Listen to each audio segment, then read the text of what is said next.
Судьба умеет выбирать самые неожиданные моменты для того, чтобы изменить жизнь человека навсегда. Для Рига, заботливого и чуткого человека, проживающего в живописном уголке Венгрии недалеко от озера Балатон, такой момент наступил во время жестокой летней бури. В тот вечер сильный ураганный ветер гнал по небу темные тучи, ломал сухие ветви деревьев и поднимал высокие волны. Дождь стеной падал на землю, а порывы ветра разоряли гнезда птиц, укрывшиеся в камышах и на высоких деревьях. Когда шторм наконец утих, оставив после себя лишь запах озона, мокрой листвы и тишину, Рига отправился на прогулку вдоль прибрежной зоны, чтобы оценить последствия стихии. Шагая по влажной траве, он внимательно вглядывался под ноги. Среди поломанных веток, смытого мусора и опавших листьев его взгляд зацепился за нечто гладкое, овальное и совсем одинокое. На полузатопленной земляной полосе лежало крупное лебединое яйцо. Оно было холодным, вымазанным в грязи и казалось абсолютно безнадежным. Гнездо, из которого его выбило порывом ветра, разрушилось, а взрослых лебедей поблизости не было. Скорее всего, испуганные птицы были вынуждены улететь. Другой человек, возможно, просто вздохнул бы и прошел мимо, посчитав, что жизнь внутри яйца уже угасла. Но Рига не смог заставить себя оставить его на съедение хищникам или разрушительному воздействию сырости. Он бережно поднял яйцо, обернул его своей курткой, прижал к груди, чтобы согреть теплом собственного тела, и поспешил домой. Так началась история, которой суждено было доказать, что настоящая любовь и привязанность не знают межвидовых границ. Вернувшись домой, Рига сразу же взялся за организацию импровизированного инкубатора. Ему требовалось создать идеальные условия, поддерживать строго определенную температуру, влажность и регулярно, аккуратно переворачивать яйцо. Для человека, не имевшего профессионального орнитологического образования, это был огромный вызов. Но Рига движило непреодолимое желание дать маленькому существу шанс на жизнь. Дни сменялись ночами, наполненными тревогой и надеждой. Рига практически не спал, проверяя состояние яйца каждые несколько часов. И вот спустя время наступил день, когда внутри твердой скорлупы раздался слабый, едва слышный стук. Скорлупа покрылась сеткой мелких трещинок, и после долгих, изнурительных усилий на свет появился маленький, мокрый и беспомощный комок серого пуха. Он был настолько крошечным и хрупким, что Рига боялся даже дышать рядом с ним. Птенец поднял мокрую головку на тонкой шее, взглянул на человека своими маленькими темными глазами и впервые пискнул. В этот самый момент произошел импринтинг, психологический процесс, запечатлевший в сознании птенца образ Рига как единственного, самого главного и родного существа на свете. Для малыша этот человек стал не просто спасителем, он стал для него мамой, папой и всем юниверсе. Рига дал птенцу имя Тото. С первых же дней жизнь в доме кардинально изменилась. Тото требовал постоянного внимания и заботы. Рига кормил его из рук специальной питательной смесью, размоченными зернами и зеленью, следил за его гигиеной и учил элементарным вещам. Первые шаги Тото по паркету и коврам в гостиной были неуклюжими и смешными. Маленький серый лебеденок неуверенно перебирал своими широкими перепончатыми лапками, смешно баламутил воздух еще не сформировавшимися крылышками и повсюду следовал за Рига. Куда бы ни шел человек, на кухню, в спальню или к входной двери, следом за ним, забавно переваливаясь, неизменно семенил крошечный Тото. Месяцы шли, и Тото быстро рос. Серый пух постепенно сменялся белоснежным оперением, шея вытягивалась, а клюв приобретал благородный оранжево-черный оттенок. Тото превращался в величественного и грациозного шипуна. Рига понимал, что лебедь — это водная птица, которой необходимы свободное пространство, водоемы и общение с себе подобными. Он учил Тото плавать в оборудованном емком бассейне, а затем и на открытых водоемах. Показывал, как добывать водоросли со дна и как правильно ухаживать за перьями, чтобы они не промокали. Когда Тото полностью окреп и превратился в взрослого красивого лебедя, перед Риго встал тяжелый моральный выбор.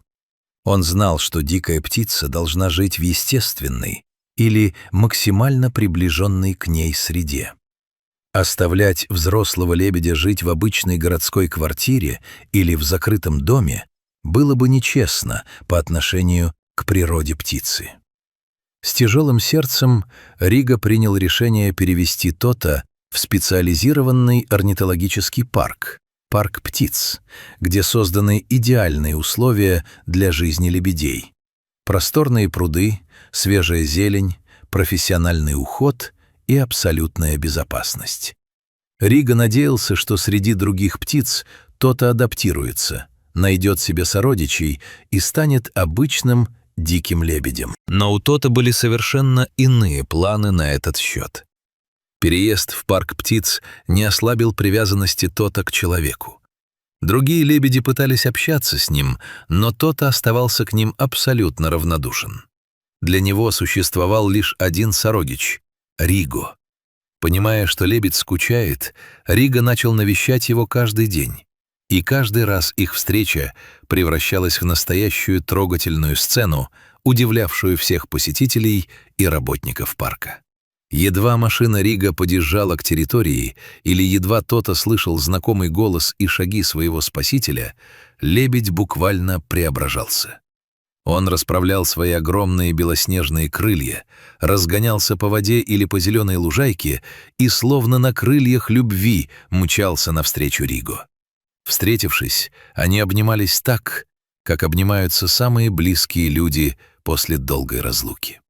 Тото обвивал своей длинной гибкой шеей шею Риго, прижимался головой к его плечу или щеке и тихо, ласково издавал особые звуки, выражающие высшую степень доверия и радости. Риго бережно обнимал птицу за туловище, гладил ее шелковистые перья и разговаривал с ней, как с родным ребенком. В эти моменты казалось, что весь остальной мир переставал существовать для них обоих. Вскоре Риго понял, что социализация Тото выходит далеко за рамки обычного орнитологического парка. Тото не просто любил видеть Риго, он хотел быть частью его повседневной жизни, участвовать во всем, чем занимается его любимый человек. Так начались их невероятные совместные приключения. Тото стал постоянным спутником Риго в автомобильных поездках. Лебедь абсолютно спокойно и с интересом усаживался на заднее сиденье или в багажный отсек автомобиля, вытягивал шею и с увлечением разглядывал проплывающие за окном пейзажи, дома и деревья. Прохожие и водители соседних машин замирали от изумления, когда из окна проезжающего автомобиля на них гордо смотрел настоящий белый лебедь. Но автомобильные прогулки были лишь началом. Риго начал брать Тото с собой в город. Они вместе прогуливались по пешеходным улицам. Риго шел спокойным шагом, а рядом с ним, абсолютно не боясь шума и людей, гордо шагал Тото. Они ходили за покупками в торговые центры и праздничные магазины. В преддверии праздников Тото с интересом рассматривал наряженные елки, гирлянды и яркие витрины, прогуливаясь между рядами товаров.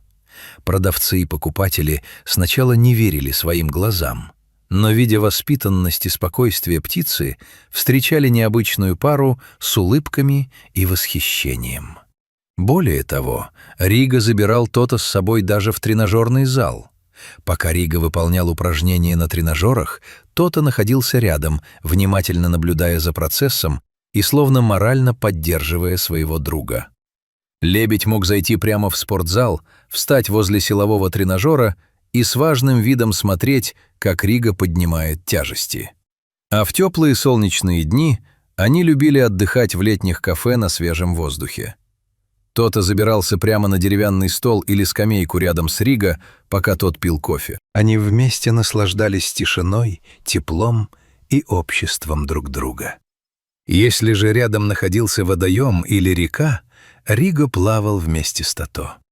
Лебедь плавал вокруг человека, аккуратно брал угощение прямо из его губ или подставлял спину, чтобы Риго мог обнять его прямо в воде. Прошло уже более 3 лет с того момента, как Риго нашел то холодное яйцо после шторма. За эти годы их связь не только не ослабла, но и стала еще глубже, прочнее и осознаннее. Риго начал делиться кадрами их совместной жизни в социальных сетях. Короткие видеоролики, на которых белый лебедь искренне обнимает человека, катается с ним в машине, ходит в тренажерный зал и защищает его от дождя под зонтом, быстро разлетелись по всему миру. Миллионы людей из разных уголков планеты были тронуты до глубины души этой удивительной историей. В мире, где так много суеты и черствости, история Риго и Тото стала настоящим символом доброты, милосердия и искренней любви к природе. Для самого Риго Тото стал не просто питомцем, а настоящим членом семьи и лучшим другом. А для Тото Риго остается центром его вселенной. Человеком, который подарил ему жизнь, научил летать и показал, что настоящая верность не имеет границ. История Риго и лебедя Тото напоминает каждому из нас о простой, но важной истине. Если открыть свое сердце живому существу и проявить к нему искреннюю заботу и терпение, природа ответит вам такой любовью и преданностью, которая способна совершать настоящие чудеса.